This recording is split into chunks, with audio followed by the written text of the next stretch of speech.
नमस्कार मेरे प्यारे विद्वान साथियों, मैं जय सर। आज आपका क्लास पॉलिटी का अनुसूची वाला रहेगा। ये 12 जो अनुसूची है, आज के क्लास में हम 12 अनुसूचियों पर चर्चा करेंगे। और आज का क्लास में हम आपको थ्योरी प्लस कॉन्सेप्ट देंगे। और अगला वीडियो जो बनाएंगे तो वहां पे अनुसूची से संबंधित जितना भी प्रश्न है, सभी प्रश्न को हम एक्सप्लेन करेंगे। तो आप अगर चैनल पर नया है तो सब्सक्राइब कर लीजिए, क्योंकि इस चैनल में आपको पॉलिटी का जितना भी चैप्टर है बारी बारी से थ्योरी कंसेप्ट के साथ पीवाई क्यू क्वेश्चन मिलेगा। आप नोट्स बनाते चलिएगा।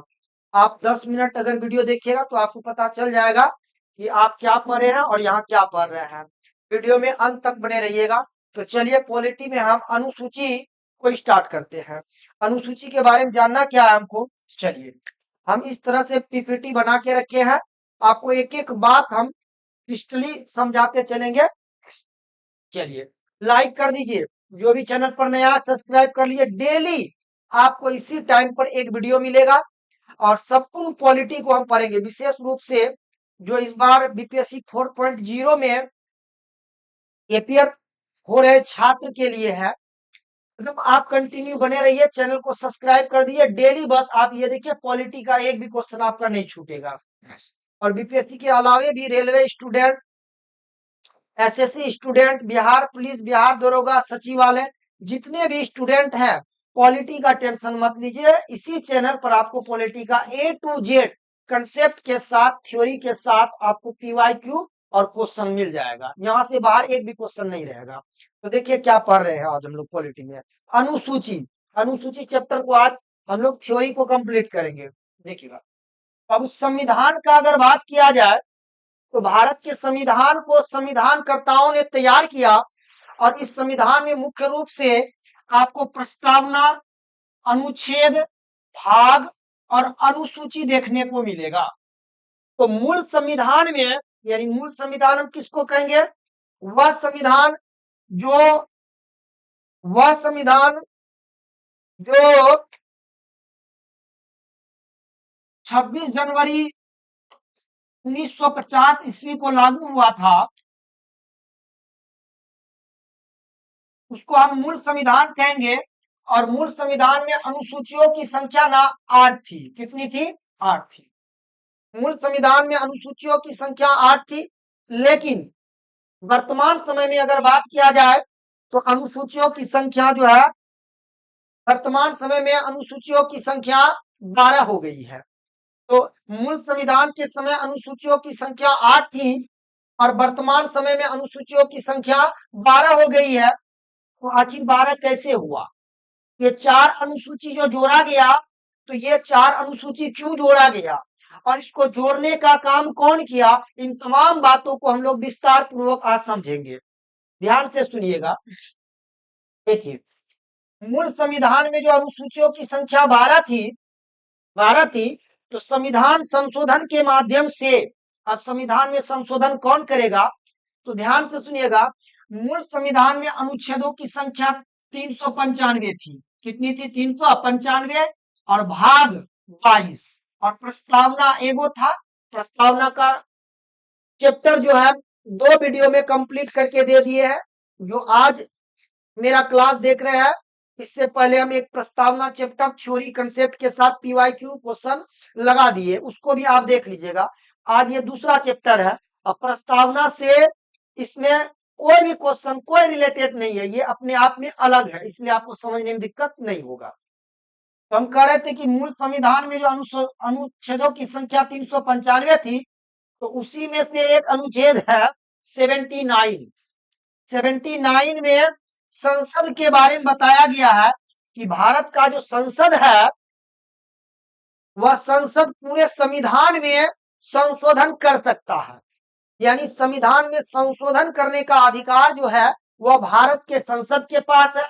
और संसद कौन होगा, तो संसद जो है राष्ट्रपति, लोकसभा और राज्यसभा के संगठन को हम क्या कहेंगे, संसद कहेंगे। और इसके बारे में अगर जानकारी आपको चाहिए तो वह भारतीय संविधान के अनुच्छेद 79 का अध्ययन करना होगा।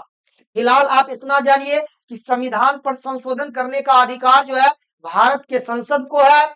और संसद ने अपने इसी अधिकार का प्रयोग करते हुए 4 गो नई अनुसूचियों को शामिल किया। तो मूल संविधान में 8 अनुसूची था, 4 गो और नया शामिल किया, तो कुल मिला के अनुसूचियों की संख्या कितनी हो गई? 12 हो गई।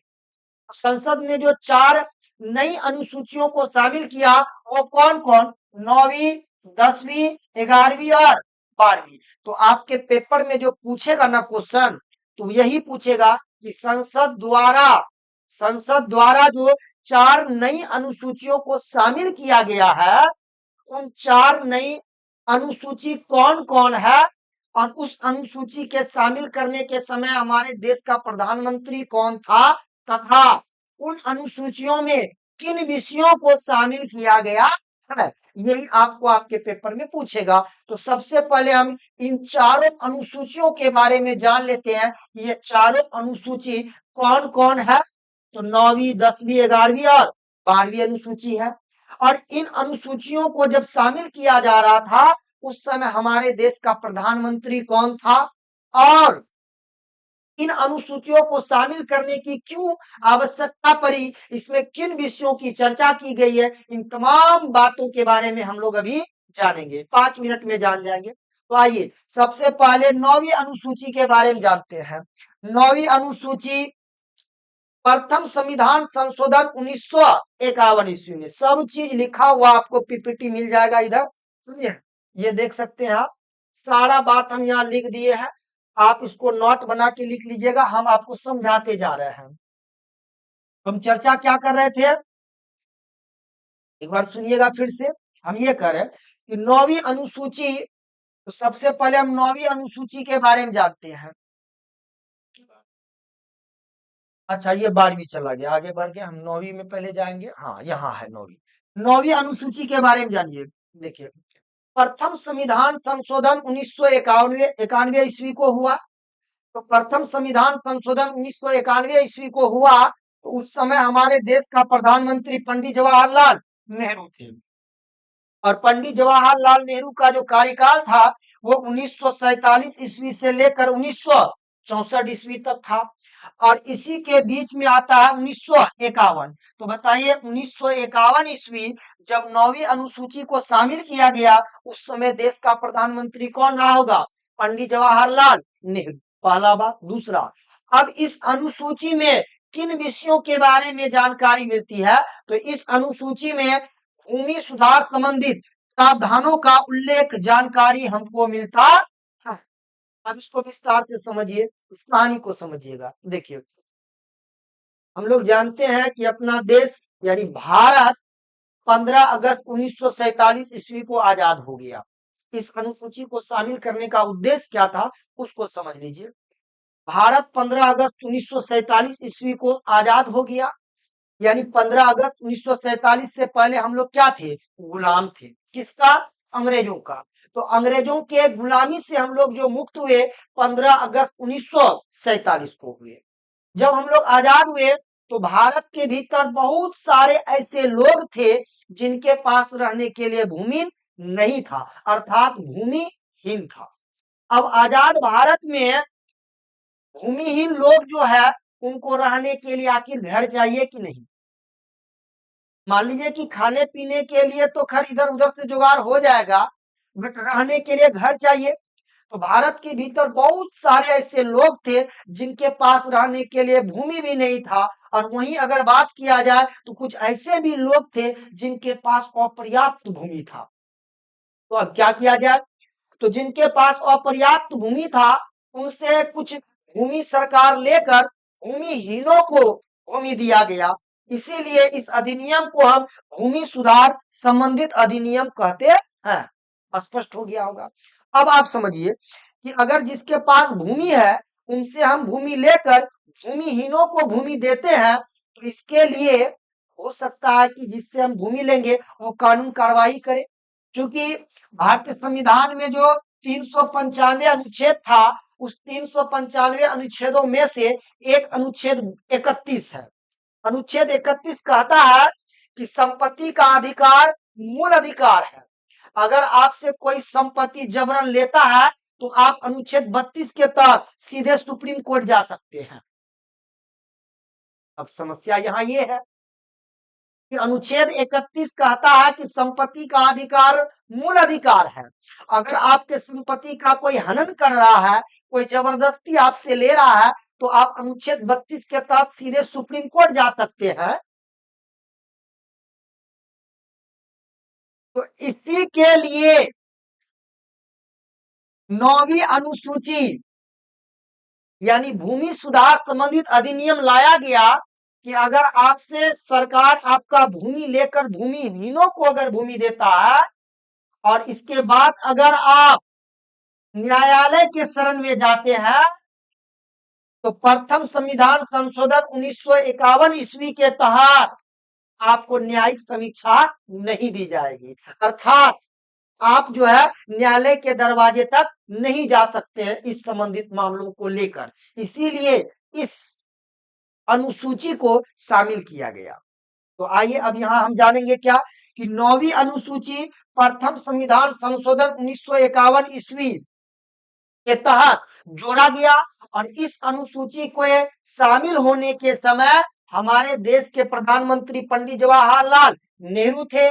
इस अधिनियम में, इस अनुसूची में भूमि सुधार संबंधित प्रावधानों का चर्चा किया गया है और इस अधिनियम के तहत आपको न्यायिक समीक्षा नहीं मिलेगी।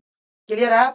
इतना बात ध्यान में रखना है। अगर आपसे पूछे कि 9वीं अनुसूची शामिल होने के समय देश का प्रधानमंत्री कौन था, तो आप आंसर दे दीजिएगा पंडित जवाहरलाल नेहरू। अगर आपसे पूछे बताइए भूमि सुधार संबंधित प्रावधानों की चर्चा किस अनुसूची में की गई है, तो आंसर क्या होगा? 9वीं अनुसूची में।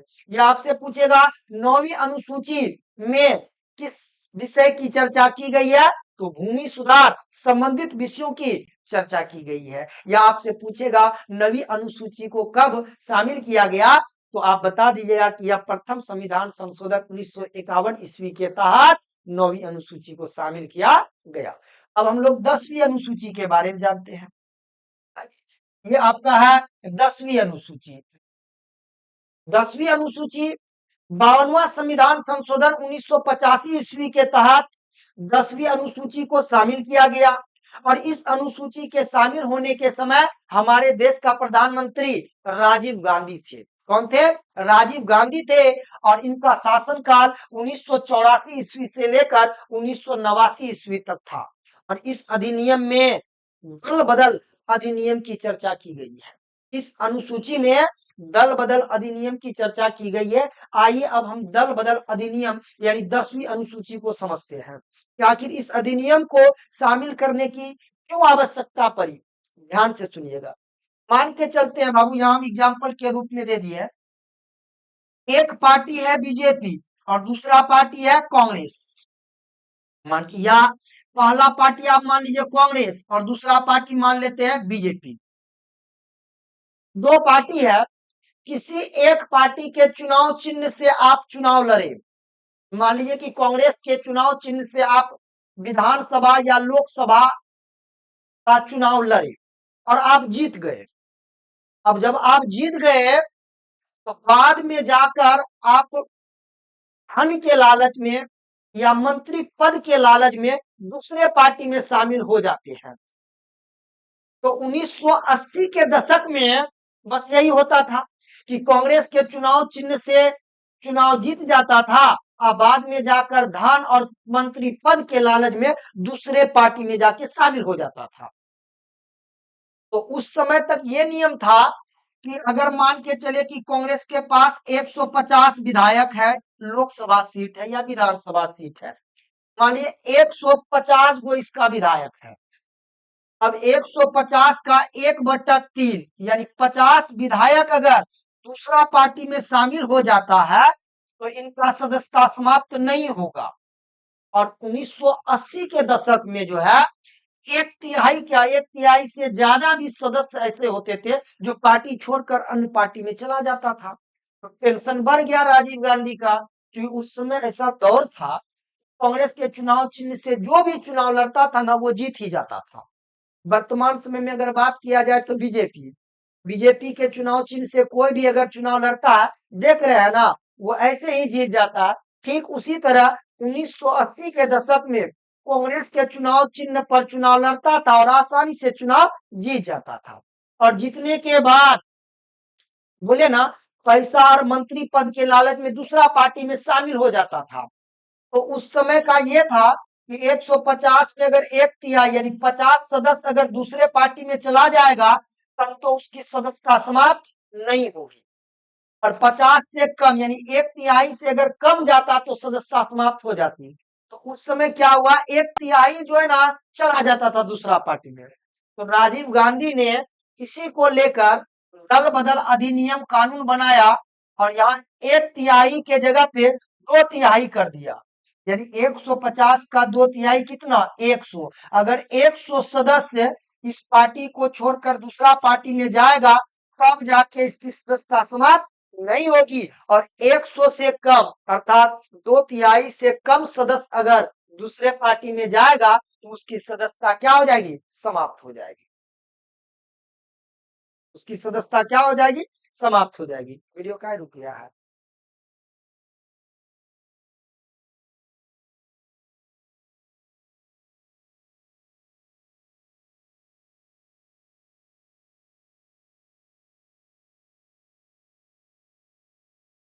हेलो, तो टेक्निकल प्रॉब्लम हो गया था। आइए फिर से देखते हैं। देखिए, 10वीं अनुसूची 52वां संविधान संशोधन 1985 ईस्वी को जोड़ा गया, शामिल किया गया। और इस अनुसूची के शामिल होने के समय देश का प्रधानमंत्री राजीव गांधी थे। और राजीव गांधी 1984 ईस्वी से लेकर 1989 ईस्वी तक देश का प्रधानमंत्री रहा। और इस अनुसूची में दल बदल अधिनियम की चर्चा की गई है। दल बदल अधिनियम लागू करने का क्यों जरूरी पड़ा, इसके पीछे का कहानी आपको सुना रहे थे। तो कहानी समझिए, इसको हम मिटाते हैं तो बहुत अच्छा से समझा पाएंगे आपको। हुआ क्या था, 1980 के दशक में जो है, 1980 के दशक में कांग्रेस के चुनाव चिन्ह से जीतता था और पैसा और मंत्री पद के लालच में किसी अन्य पार्टी में जाके शामिल हो जाता था। और इस तरह से हम ये कह सकते हैं कि कांग्रेस के चुनाव चिन्ह से चुनाव जीत कर लाभ उठाता था और बाद में जाकर दूसरे पार्टी में शामिल हो जाता था। जिस कारण राजीव गांधी ने यह निर्णय लिया। इसको डायग्राम के माध्यम से समझिए। मान लीजिए कि एक पार्टी है बीजेपी, बीजेपी और ये है आपका कांग्रेस। मान लीजिए कांग्रेस का 100 विधायक था, तो 100 विधायक 100 का 1/3 यानी कितना हो गया, 50। अगर 50 सदस्य इस पार्टी में शामिल हो जाता तो इनका सदस्यता समाप्त नहीं होता।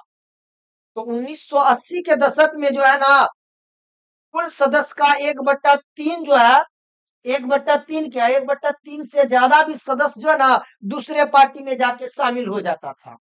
तो राजीव गांधी ने इसीलिए दल बदल अधिनियम को लागू किया।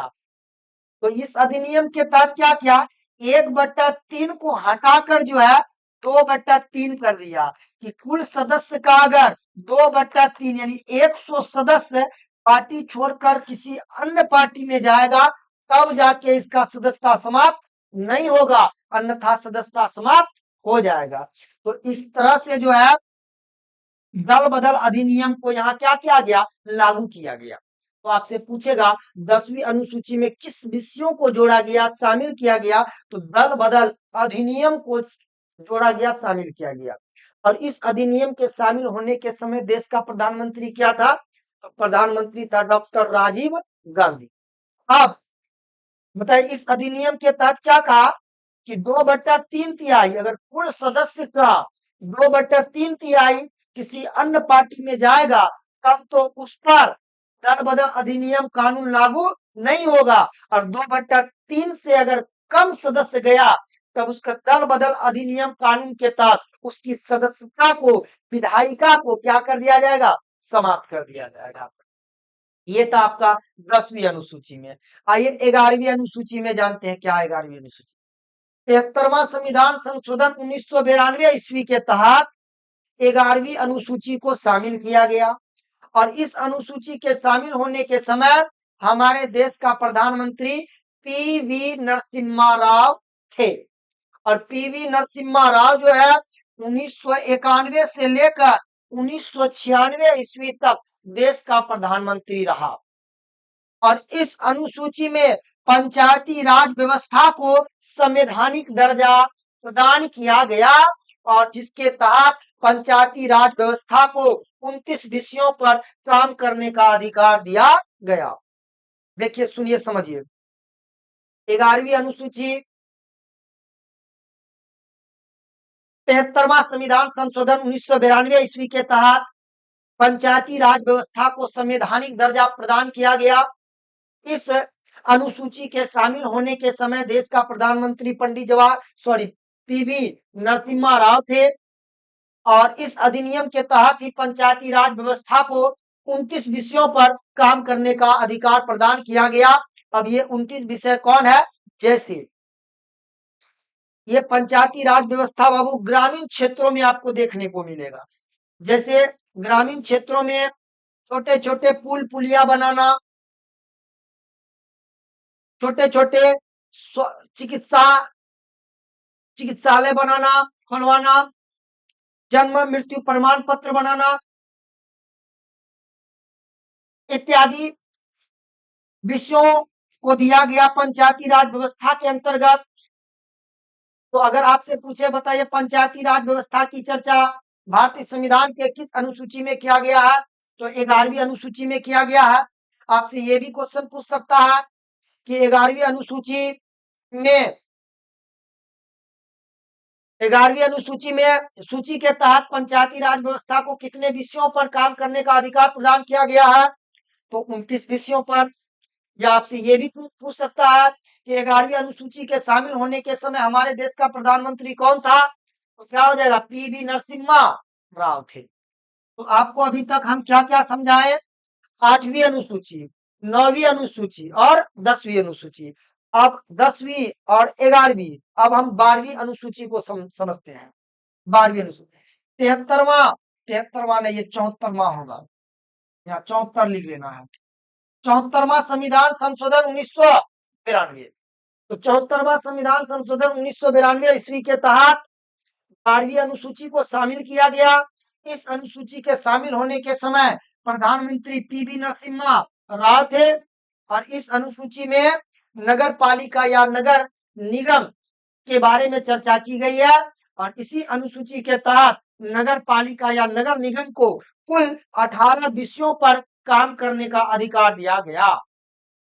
तो ये था आपका 4 महत्वपूर्ण अनुसूची जो संविधान संशोधन के माध्यम से जोड़ा गया है। हम यहाँ पे एक बार माइंड सेट करते हैं, सुनिए क्या जानना है। देखिए, मूल संविधान में अनुसूचियों की संख्या 8 थी। संविधान संशोधन के माध्यम से 4 और अनुसूचियों को शामिल किया गया, तो 8 से 4 बढ़कर हो गया 12। तो वर्तमान समय में अनुसूचियों की संख्या 12 है। 4 जो नई अनुसूचियों को शामिल किया गया है वो निम्नलिखित है: 9वीं अनुसूची, 10वीं अनुसूची, 11वीं अनुसूची और 12वीं अनुसूची। अब यहाँ हम सारा डाटा को लिख दिए हैं।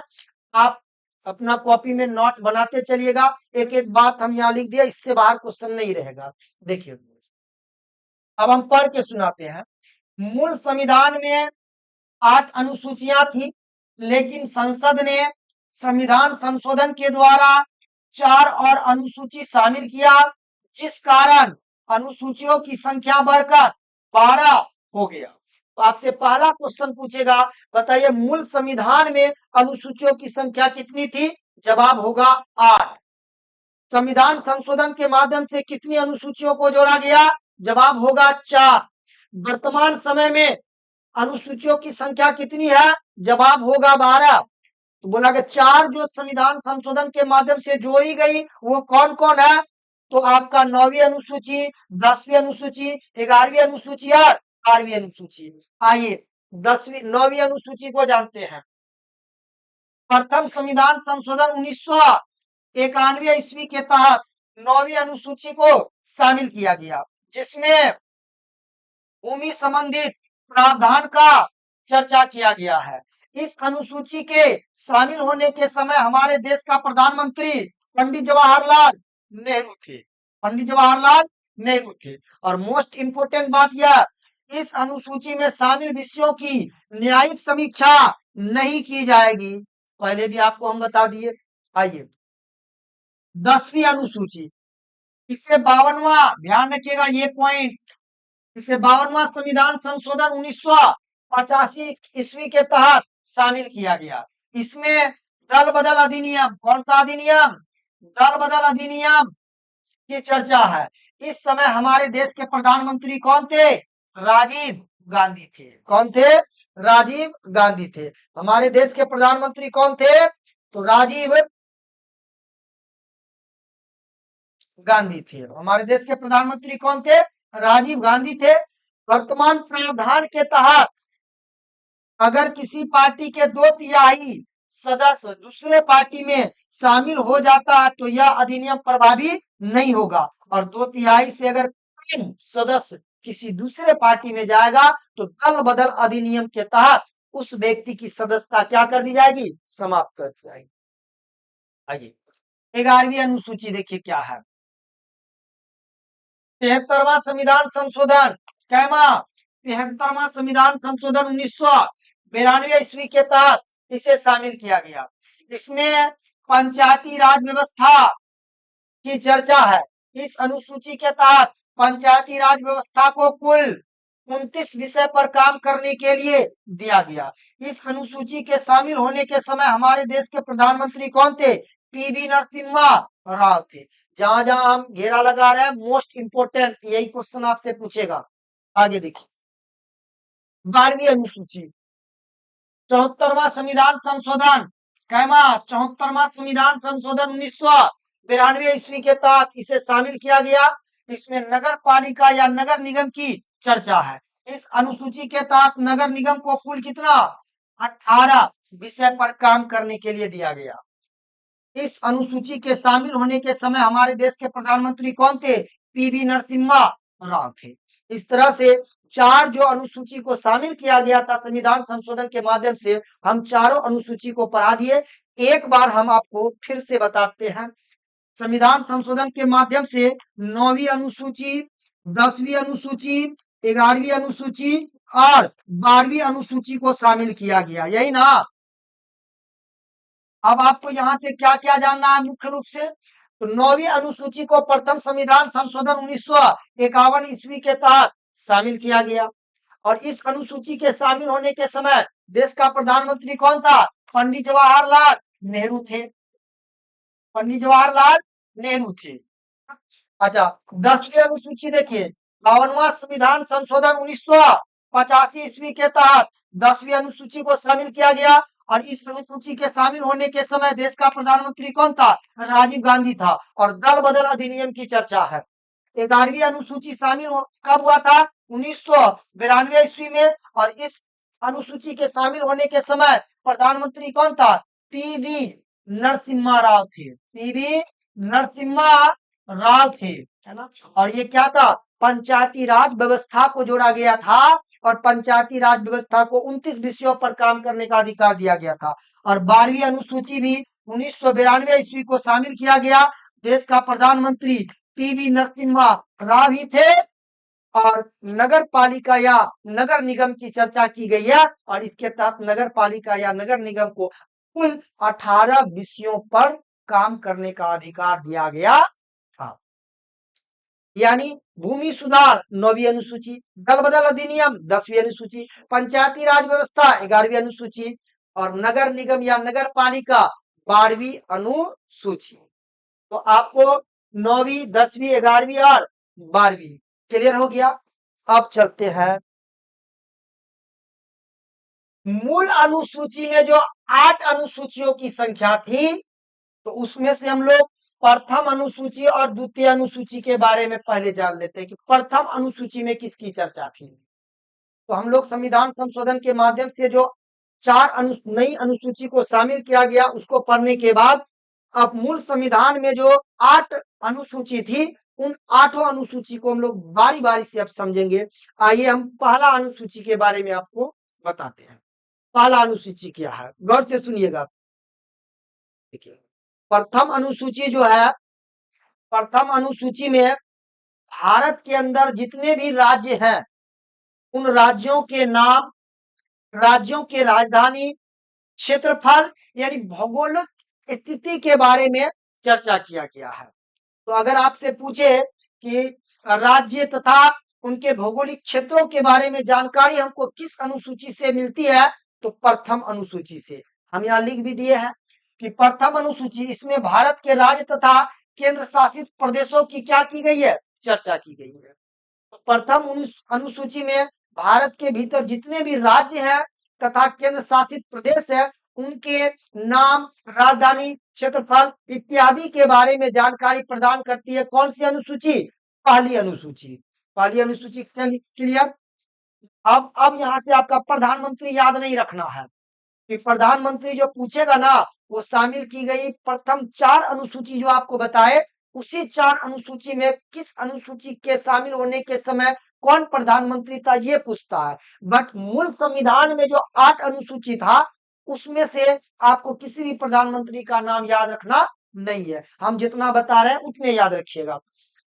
तो पहला अनुसूची क्या था कि पहला अनुसूची में हम देश के अंदर राज्य तथा केंद्र शासित प्रदेशों के बारे में जानकारी प्राप्त करते हैं। दूसरा अनुसूची देखिए, इसमें भारतीय राज्य व्यवस्था के अंतर्गत आने वाले जितने भी पदाधिकारी हैं उनके पेंशन और वेतन, भारत के अंदर जितने भी भारतीय राज्य व्यवस्था के अंतर्गत आने वाले जितने भी पदाधिकारी हैं, जैसे संसद सदस्य, मंत्री, न्यायाधीश, राष्ट्रपति, उपराष्ट्रपति, लोकसभा के अध्यक्ष, उपाध्यक्ष इत्यादि के वेतन, भत्ता एवं पेंशन के बारे में जानकारी प्रदान करती है। अगर आपसे पूछे कि बताइए राष्ट्रपति के वेतन या भत्ता के विषय में कौन सी अनुसूची जानकारी प्रदान करती है, तो द्वितीय है। कौन सा, द्वितीय। तो द्वितीय अनुसूची के बारे में भी जान गए। पहला क्या हुआ, भारत के राज्य तथा केंद्र शासित प्रदेशों के बारे में जानकारी, प्रथम अनुसूची। और भारत इसमें भारतीय राज्य व्यवस्था के अंतर्गत आने वाले पदाधिकारियों के वेतन, भत्ता एवं पेंशन के बारे में जानकारी, दूसरा अनुसूची। आइए अब तीसरा अनुसूची और चौथा अनुसूची क्या है। तीसरा अनुसूची VVI, ध्यान में रखिएगा तीसरा अनुसूची क्या है। इस अनुसूची से हमें भारतीय राज्य व्यवस्था के अंतर्गत आने वाले पदाधिकारियों के शपथ ग्रहण के बारे में जानकारी मिलती है, लिख दिया, जानकारी मिलती है। लेकिन अब ध्यान से सुनिए, लेकिन इस अनुसूची में ऐसे 3 पदाधिकारी हैं जिनके शपथ ग्रहण के बारे में जानकारी मिलती नहीं है। वो 3 कौन है, तो भारत का राष्ट्रपति, उपराष्ट्रपति और राज्यपाल। देखिएगा तीसरा अनुसूची क्या है। पहला अनुसूची हो गया राज्य तथा केंद्र शासित प्रदेशों के बारे में जानकारी। दूसरा अनुसूची हो गया वेतन, भत्ता एवं पेंशन के बारे में जानकारी। और तीसरा अनुसूची हो गया आपका शपथ ग्रहण, लेकिन 3 व्यक्तियों के शपथ ग्रहण को छोड़कर। और वो 3 कौन, राष्ट्रपति, उपराष्ट्रपति और राज्यपाल, यहां हम लिख दिए हैं। देखिए तीसरी अनुसूची, इस अनुसूची में हमें भारतीय राज्य व्यवस्था के अंतर्गत आने वाले पदाधिकारियों के शपथ ग्रहण के विषय में जानकारी प्राप्त होती है। लेकिन इस अनुसूची में 3 पदाधिकारियों के शपथ ग्रहण की चर्चा नहीं है जो निम्नलिखित है। और ये तीनों पदाधिकारी यहाँ है, कौन कौन है, राष्ट्रपति, उपराष्ट्रपति और राज्यपाल। तो अब सवाल ये उठता है कि सर तीसरा अनुसूची हमको शपथ ग्रहण के बारे में जानकारी प्रदान करती है और आप कह रहे हैं कि 3 ऐसे पदाधिकारी हैं, राष्ट्रपति, उपराष्ट्रपति और राज्यपाल, जिनके शपथ ग्रहण की चर्चा अनुसूची 3 में नहीं की गई है, तो कहाँ की गई है, तो इन तीनों पदाधिकारियों के शपथ ग्रहण की चर्चा अनुच्छेदों में की गई है। किसमें, अनुच्छेदों में। तो आइए, राष्ट्रपति के शपथ ग्रहण की चर्चा भारतीय संविधान के अनुच्छेद 60 में की गई है, 60 पे की गई है। उपराष्ट्रपति के शपथ ग्रहण की चर्चा भारतीय संविधान के अनुच्छेद 69 में की गई है, 6 पे 9।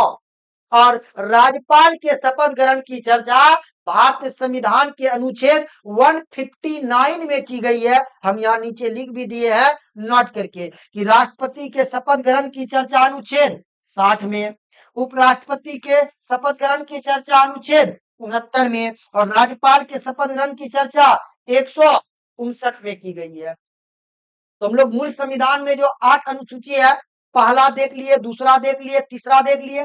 पहला क्या था कि राज्य तथा केंद्र शासित प्रदेशों के बारे में जानकारी। दूसरा क्या था कि वेतन भत्ता एवं पेंशन। तीसरा क्या था शपथ ग्रहण, लेकिन 3 पदाधिकारी को छोड़कर। कौन कौन? राष्ट्रपति, उपराष्ट्रपति, राज्यपाल। राष्ट्रपति के शपथ ग्रहण की चर्चा अनुच्छेद 60 में, उपराष्ट्रपति की अनुच्छेद 69 में और राज्यपाल की अनुच्छेद 159 में। अब हम लोग चलते हैं चौथा अनुसूची के बारे में। चौथा अनुसूची देखिए, चौथी अनुसूची में जो है हमें राज्यसभा में सीटों के बंटवारों के विषय में जानकारी मिलता है। किसमें? राज्यसभा में सीटों के बंटवारे में जानकारी हमको कौन सी अनुसूची प्रदान करती है? चौथी अनुसूची। यहाँ लिख दिया है, इस अनुसूची से हमें राज्यसभा में सीटों के बंटवारे के बारे में जानकारी मिलती है।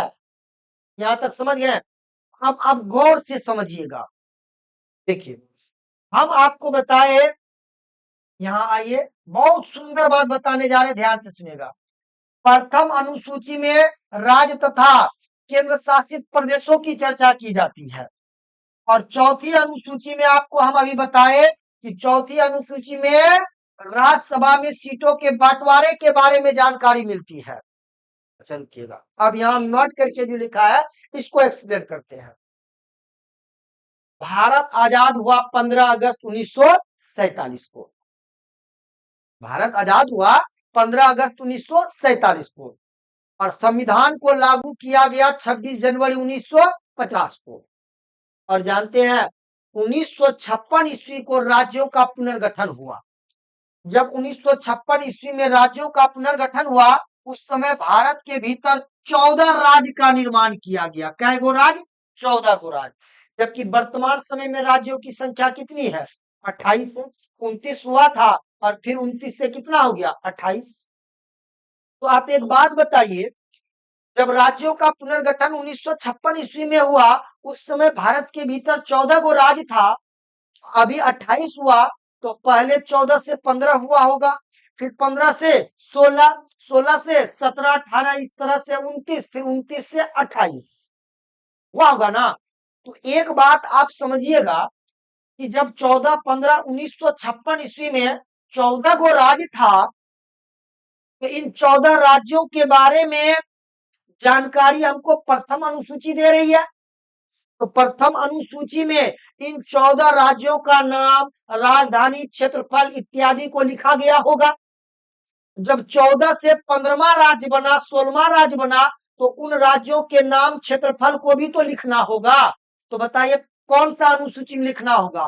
पहला अनुसूची में, प्रथम अनुसूची में लिखना होगा, पहला बात। दूसरा बात, हर राज्य को राज्यसभा का सीट दिया जाता है। जैसे हम लोग बिहार के हैं, तो बिहार में राज्यसभा का सीट कै गो है? 16 गो। अब बिहार से अगर हम नया राज्य बनाएंगे, तो उस नए राज्य को भी विधान राज्यसभा का सीट चाहिए, लोकसभा का सीट चाहिए, क्षेत्रफल चाहिए, राज्य राजधानी चाहिए। तो ये सब चीज चाहिए। तो बताइए, ये सब चीज के लिए अनुसूची 1 में संशोधन करना होगा और साथ ही साथ जब राज्यसभा सीट का बंटवारा करेगा, तो अनुसूची 4 में भी प्रभाव पड़ेगा कि नहीं? तो यहां से एक बहुत ही इंपॉर्टेंट क्वेश्चन बनता है कि अगर किसी नए राज्य का निर्माण करना चाहते हैं, तो बताइए उस नए राज्य के निर्माण में किन किन अनुसूचियों पर प्रभाव पड़ेगा? तो क्या आंसर होगा? 1 और 4 होगा कि नहीं? क्योंकि अनुसूची 1 में राज्य तथा केंद्र शासित प्रदेशों के बारे में जानकारी मिलता है और अनुसूची 4 हमें राज्यसभा में सीटों के बारे में जानकारी प्रदान करती है। और जब नया राज्य हम स्थापित करेंगे, तो हमको दोनों अनुसूची में प्रभाव डालना पड़ेगा कि नहीं? संशोधन करना पड़ेगा कि नहीं? इसीलिए यहां हम लिख दिए हैं नोट करके कि अगर किसी नए राज्य का निर्माण होता है तो इसका प्रभाव पहली और चौथी अनुसूची में पड़ता है। तो इस तरह से हम लोग मूल संविधान में जो 8 अनुसूची है, 4 अनुसूची पढ़ लिए और 4 को जो संविधान संशोधन के माध्यम से जोड़ा गया था वो 4 भी पढ़ लिए और मूल संविधान वाला 4 4 4 8 पढ़ लिए और बच गया 4 अनुसूची, 5वीं, 6ठी, 7वीं और 8वीं। इसके लिए अगला वीडियो हम बना देंगे एक ठो। उसके बाद इस क्वेश्चन इस चैप्टर का पीवाई क्वेश्चन जितना बनता है हम आपको समझा एक्सप्लेन कर देंगे। तो इस तरह से यह भी चैप्टर आपका जड़ से कंप्लीट हो जाएगा। और चैनल पर जो भी नया है बाबू, चैनल को सब्सक्राइब कर लीजिए। आपको थ्योरी कंसेप्ट के साथ पीवाईक्यू मिलेगा। आप इत्मीनान पॉलिटी के लिए बेफिक्र रहिए, बस हमको सिर्फ पकड़ के रखिए, आपका पॉलिटी ऐसे खत्म हो जाएगा। ठीक है, तो चलिए, आपको अगर वीडियो अच्छा लगे तो कमेंट करके जरूर बताइएगा। अगर चैनल पर आप नया है ना, सब्सक्राइब करके रख लीजिए, आपको काम देगा। तो चलिए, आप कमेंट करके बताइए आज का वीडियो कैसा लगा। तो आज हम यहीं पे रोकते हैं क्लास को, कल मिलते हैं। Thank you. जय हिंद, जय भारत।